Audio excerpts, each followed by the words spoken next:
చేసిన వాడిని ఒక్కటే నేను చెప్పే మనవి ఏంటిదంటే దొరల దగ్గర జీతం ఉన్ననాడు ఇవే పండించిన నేను 1965లో మక్క గట్క తిన్నోని మళ్ళీ ఇప్పుడు మన కేసీఆర్ వచ్చినాక అన్నం తిన్నా.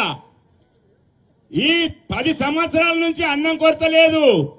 కాంగ్రెస్ వాళ్ళు పూటక పైసలు తిని తలుపులు కూడా వీకిన వాళ్ళు కాంగ్రెస్ వాళ్ళు మళ్ళా అదే గతి పట్టింది. లంక బిందెలను లెంకులాడుకుంటూ అండుగుండలు ఎత్తెత్తుండ్రు.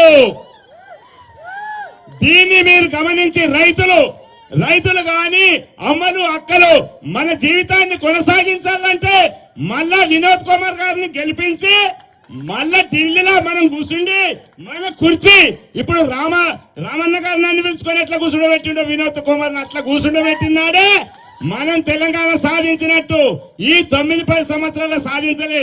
మర్రిశేఖర్ రెడ్డి ఉన్ననాడు ఇందిరాగాంధీ అత్యవసర పరిస్థితి పెట్టి తమిళనాడు ముఖ్యమంత్రిని చేస్తే తెలంగాణను ఎత్తేసిపోయిండు.